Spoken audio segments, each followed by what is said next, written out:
જોજો બીજાની સંપત્તિ જોઈને ઈર્ષા જાગે, આનું નામ દુર્યોધન. બીજાના બંગલા જોઈને ઈર્ષા જાગે, આનું નામ દુર્યોધન. દુર્યોધન હજી જીવતો હોય ને.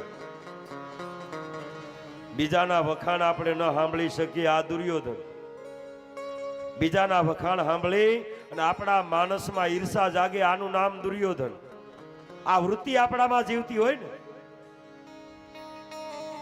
બીજાનું સુખ જોઈ અને આપણું મન આનંદ કરે છે. જોજો, બીજાનું દુઃખ જોઈને આનંદ કરે. નાનપણથી જોજો પાંડવોને મારવાના કાવતરા કર્યા. ભીમ કઈ રીતે મરે, શકુની કહે એને ઝેર આપો, લાડુમાં ઝેર નાખ્યું, એને ઝેર નાખી ભેળવીને કઈક ષડયંત્રો કર્યા કૌરવોએ. અને બીજા અર્થમાં કહું તો શકુનીએ પ્રતિજ્ઞા કરેલી. આ ગર્ભિત વાતું છે બધી. શકુનીએ પ્રતિજ્ઞા કરેલી, કારણ ધૃતરાષ્ટ્ર આંધળો હતો અને ગાંધારી સ્વરૂપવાન હતા. એ બળજબરીથી ગાંધારી સાથે ધૃતરાષ્ટ્રે લગ્ન કરેલા, સત્તાના બળમાં લગ્ન કરેલા.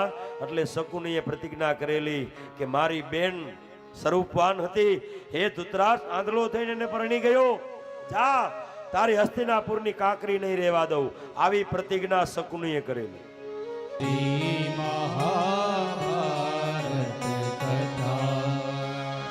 અત શ્રી મહાભારત કથા, અત શ્રી મહાભારત કથા, મહાભારત કથા, મહાભારત કથા.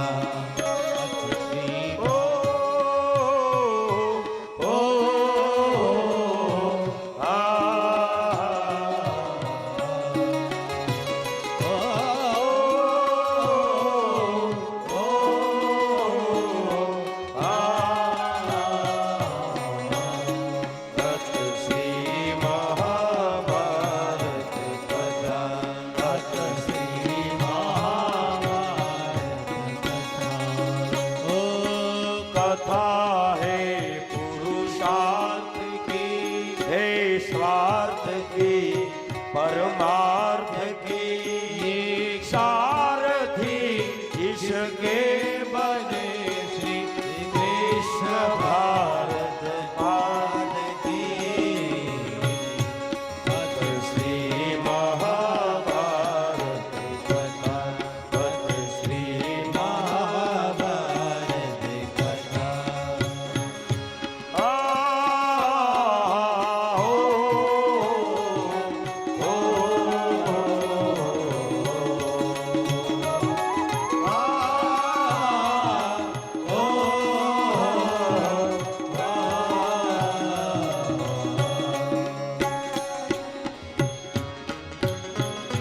कथा है पुरुषार्थ की, कृष्ण भारत पाठ की. शब्द घोषित हुआ जब शब्द सार्थक सर्वथा, शब्द घोषित हुआ सार्थक सर्वथा.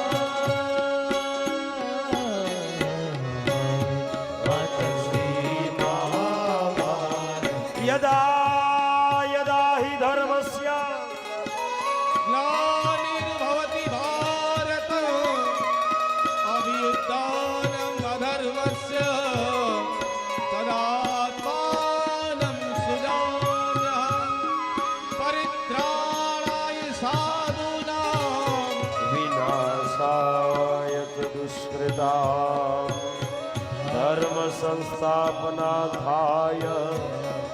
संभवामि. अत श्री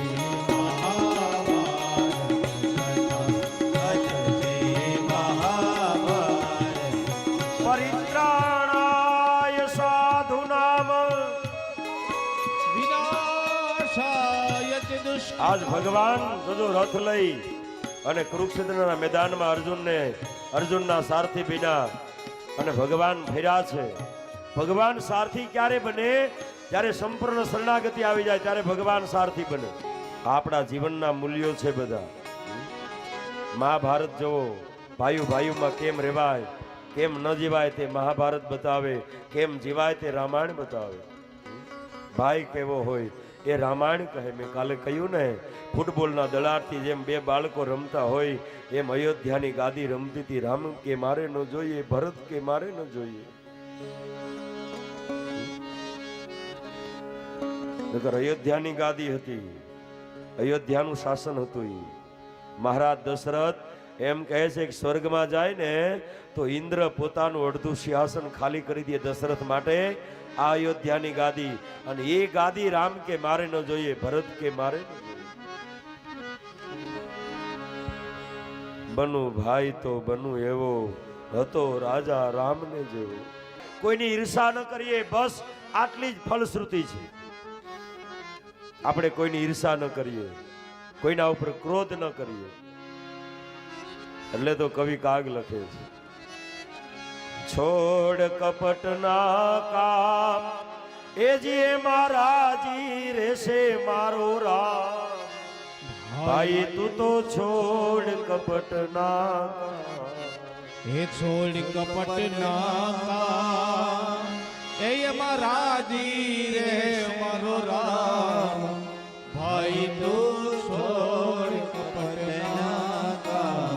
મનના કપટ જાય, જજો ઈર્ષા જાય. આપણે બીજાની ઈર્ષા ન કરીએ. આ મહાભારતની કથામાંથી આ શીખવાનું છે. એક હશે પણ આ કરવું લાગશે, છોડવું કપટનું કામ. અને વિશ્વકર્માએ આવી અને ખાંડવ પ્રસ્થ, આજનું જે દિલ્હી, આ ભૂમિમાં ઇન્દ્રપ્રસ્થ નગરી તૈયાર કરી. હસ્તિનાપુર તો ગંગાના કિનારે આવે. જોજો કોકથી જાવ તો દર્શન કરજો. હરિદ્વારની બાજુમાં જ્યાં શુક્રતાલ, જ્યાં વડલો છે, જ્યાં સુખદેવજીએ રાજા પરીક્ષિતને કથા બતાવી, એની બાજુમાં હસ્તિનાપુર આવે. આજનું જે દિલ્હી રહ્યું ને એ તો ઇન્દ્રપ્રસ્થ નગરી પાંડવોએ બનાવેલી.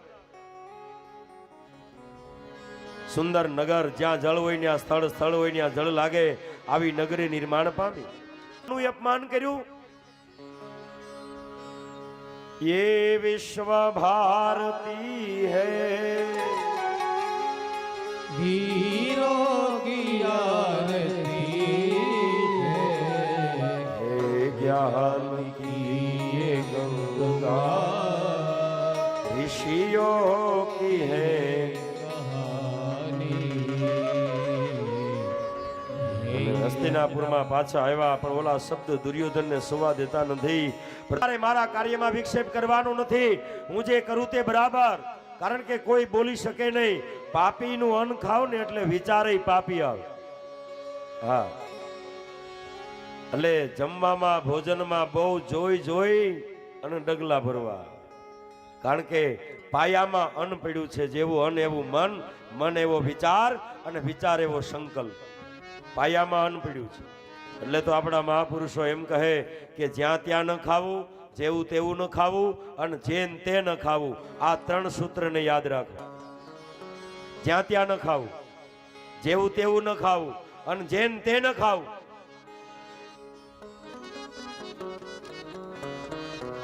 આજ પિતામાં ભીષ્મએ દુર્યોધનનું અન્ન ખાધું, એટલે રોકી ન શક્યા દુર્યોધનને.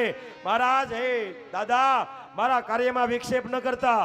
હું જે કાર્ય કરું તે બરાબર છે. દ્રૌપદીએ મને અંધનો આંધળો કહ્યો. હવે મારે બતાવવું છે ને અંધના આંધળા કેવા હોય. ये विश्व भारती है, वीरों की आरती है, हे ज्ञान की ये गंगा, ऋषियों की है कहानी. ज्ञान की गंगा, ऋषियों की है कहानी. અને નિમંત્રણ છૂટા. પાંડવો આવ્યા. દ્રૌપદીને રંગ મહેલમાં, રાણી મહેલમાં ઉતારો આપ્યો. જોજો. અને આમાં આ બાજુ તમામ ષડયંત્ર રચવામાં આવ્યું. અને પાસા શકુનીના હાથમાં રાખ્યા. આ પાસા છે ને બધી રમત એમાં હતી. મહાભારતની આખી રમત એ પાસામાં હતી. આ પાસા શેમાંથી બન્યા હતા ખબર છે? શકુનીનો જે બાપ હતો એ તો મોટો ષડયંત્રકાર હતો. આ શકુનીનો બાપ મરી ગયો ને ત્યારે એના હાડકામાંથી આ પાસા બનાવ્યા હતા. અને આ વારસામાં આ શકુનીને એના બાપે આ વારસામાં પાસા મળ્યા હતા. જોજો હસ્તિનાપુરને હતું નહોતું કર્યું આ પાસાએ. भारत की है कहानी सदियों से भी पुरानी, ज्ञान की ये गंगा ऋषियों की है कहानी. અને નિમંત્રણ છૂટા પાંડવો આવ્યા ત્યાં તો જુગઠું તૈયાર થયું. અરે ધર્મરાજ કહે કે હે દુર્યોધન, આપણાથી જુગાર ન રમાય. એક બાજુ ગુરુ દ્રોણની હાજરી, પિતામાં ભીષ્મ, કૃપાચાર્ય, ધૃતરાષ્ટ્ર, ગાંધારી, આ બધાની હાજરીમાં આપણાથી જુગાર ન રમાય. આપણે તો પવિત્ર કુળમાં છીએ. અરે અમુક કામ આપણાથી ન થાય. જજો ખોટું કાર્ય કરવા માટે જાવ ને ત્યારે વિચાર કરજો, મારા બાપ અમુક કાર્ય આપણાથી ન થાય. મારાથી આ કાર્ય ન થાય. મારો પિતા કોણ, મારો બાપ કોણ, મારો દાદો કોણ, અરે મારો ગુરુ કોણ, મારાથી આ કાર્ય ન થાય. આમ તરત પગ પાછો આવે. અમુક કુળના જે સંસ્કારો હોય ને તો એ પગ અચકાય. મારાથી આ કાર્ય ન થાય. મારા દાદા કોણ છે, મારાથી આ કાર્ય ન થાય. ધર્મરાજ સમજાવે, આપણે ભરત વંશના છીએ ભાઈ, આપણાથી જુગાર ન રમાય. અરે ભાઈ, આનંદ કરવો છે. અને એવા સુગંધી દ્રવ્યો ઢોળ્યા છે. તો જો સંગીતના સુર લાઈ રહ્યા છે. અને વિનાશ કાળે વિપરીત બુદ્ધિ ધર્મ જુગાર રમવા માટે તૈયાર થયો. શકુનીએ પાસા ફેંકા. ટૂંકમાં જે સંપત્તિ સાથે લઈને આવ્યા હતા સંપત્તિમાં પાંડવોની હાર થઈ. શકુની પાસા ભાકે પાંડવોની હાર થઈ. અરે અંગ ઉપરના આભૂષણો હતા, માથાનો મુંગટ હતો.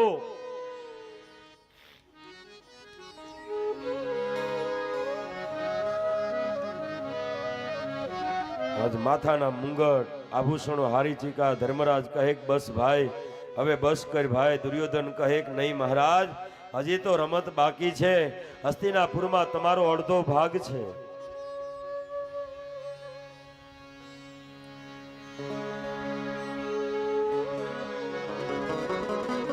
મહારાજ અડધો ભાગ છે તમારો. આ નગરીને દાવમાં મૂકો. નગરીને દાવમાં મૂકી એમાં પાંડવોની હાર થઈ. બસ ભાઈ, અમારે હસ્તિનાપુર ન જોઈએ, અમને જવા દે હવે. દુર્યોધન ન માન્યો. નહીં મહારાજ, હજી એક બાજુ તમારું ઇન્દ્રપ્રસ્થ નગરી ને એક બાજુ હસ્તિનાપુર મારું છે, એને દાવમાં મૂકો. જજો દાવમાં મૂક્યા. એમાં શકુનીએ પાસા ફેંકા. પાંડવોની હાર થઈ. કાંઈ બચ્યું નહીં. ઇન્દ્રપ્રસ્થ પણ હારી ચૂક્યા. શરીર ઉપરના આભૂષણો હારી ચૂક્યા. પાંડવો તમામ સંપત્તિ હારી ચૂક્યા. ધર્મરાજ કહે બસ ભાઈ, હવે તને શાંતિ થઈ, અમારી પાસે કાંઈ બચ્યું નહીં.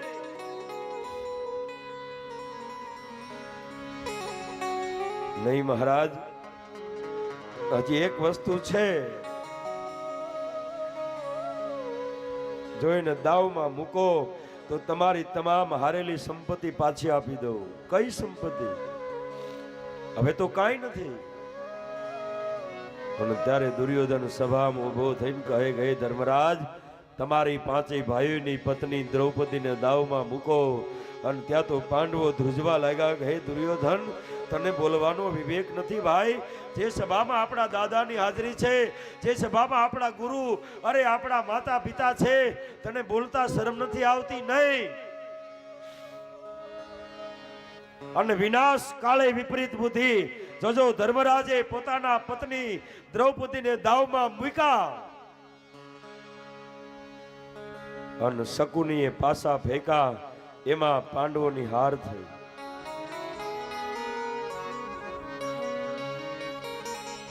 અને ત્યાં તો પગ પછાડવા લાગ્યો. દુર્યોધન ઊભો થઈને સભામાં ફરવા લાગ્યો. હે દાદા ભીષ્મ, હે ગુરુ દ્રોણ, આ દ્રૌપદીએ મને અંધનો આંધળો કહ્યો. હવે બતાવું દ્રૌપદીને અંધના આંધળા કેવા હોય. પેલા તો સિપાહીઓને મોકલા કે જાઓ, જે હાલતમાં હોય હાલતમાં લઈને આવો. અને સિપાહીઓ ગયા છે. પણ જેવા ગયા ને સિપાહીઓ, માં જગદંબા રજસ્વલા હતા. 5મા દિવસનું સ્નાન કરી અને છોટા કેસ હતા જગદંબાના. સિપાહીઓ પાછા વળ્યા અને દુર્યોધનને આવીને કીધું કે હે દુર્યોધન, જો તારી હસ્તિનાપુર સલામત રાખવા માંગતો હોય તો એ જગદંબાને લેવા માટે ન જતો. એ ભગવતીનું રૂપ જોઈને અમે આવીએ છીએ. અને દુર્યોધન ન માન્યો, દુશાસનને મોકલો, જાઓ. આ સિપાહીઓ તો બોલ્યા રાખે, જાઓ, જે હાલતમાં હોય હાલતમાં લઈને આવો. અને રાણી મહેલ સુધી દુશાસન પહોંચી ગયો. હા ભાઈ, તમારે અમારા રાણી મહેલ સુધી ન અવાય. અરે હું અહીંની પટ મહિષી છું.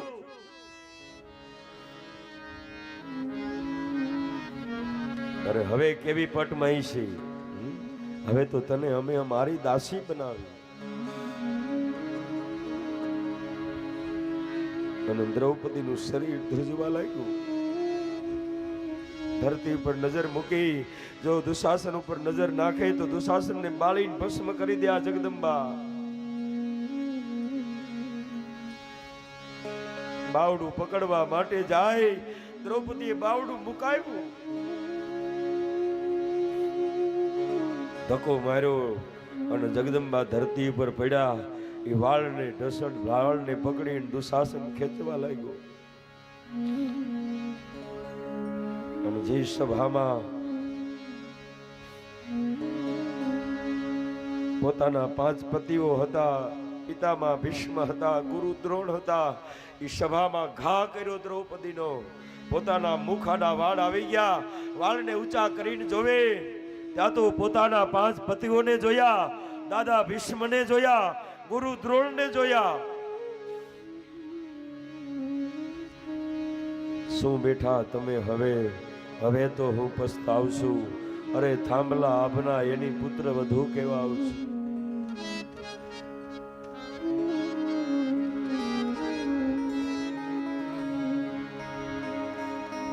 ભરી સભામાં દુર્યોધન ભરી સભાને સંબોધીને કહેવા લાગ્યો, આ દ્રૌપદીએ મને અંધનો આંધળો કહ્યો છે. હે દાદા ભીષ્મ, હવે બતાવું અંધનો આંધળો કેવો હોય. દુશાસનને આજ્ઞા કરી ભરી સભામાં આને નિર્વસ્ત્ર કરીને આપણી દાસી બનાવો. ત્યાં તો સભા આખી ધ્રુજવા લાગી. હવે શું થશે? નિર્વસ્ત્ર કરો.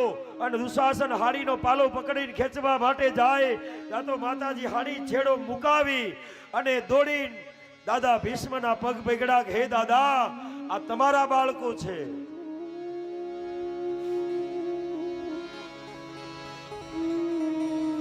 હે દાદા, મને માફ કરજો, તમારું પવિત્ર ભરત કુળ છે.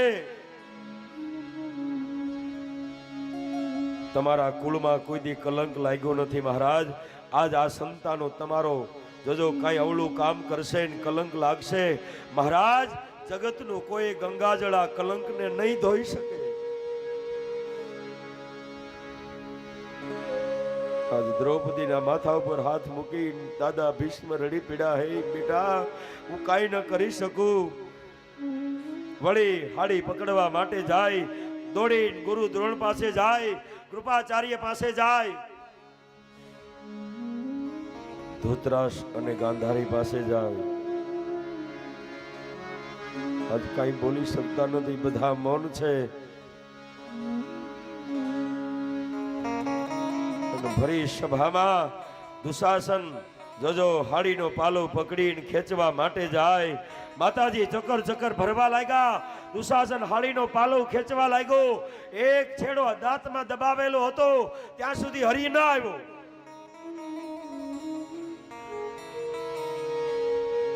અને ભરી સભામાં દ્રૌપદીએ પુકાર કર્યો, હે કૃષ્ણ, કદાચ આજ મને નિર્વસ્ત્ર કરશે ને દુનિયા વાતું કરશે કે દ્રૌપદીની લાજ લૂંટાણી, એનોય મને વાંધો નથી. કાલ કોઈ એમ કહે કે પાંડવોની પત્ની અને એને નિર્વસ્ત્ર કરવામાં આવી, એનોય મને વાંધો નથી. પણ જગતના ચોકમાં કાલ કોઈ એમ કહેશે કે કૃષ્ણની બેન દ્રૌપદીને નિર્વસ્ત્ર કરવામાં આવી, હે મારા બાપ, ત્યારે આબરૂ તારી જશે. અને ત્યારે ભરી સભામાં મુરારી મેરો કછું બિગડત નહીં, જાયેગી લાજ તિહારી. અને હે કનૈયા કરીને પુકાર કર્યો. ત્યાં તો દ્વારકામાં ભગવાનનું સિંહાસન ડોલવા લાગ્યું અને વીજળી વેગે ભગવાન આવ્યા અને દ્રૌપદીના 999 ચીર ભગવાન પીડ્યા. આંખમાંથી આંસુની ધાર થઈ, 999 ચીર પીડ્યા.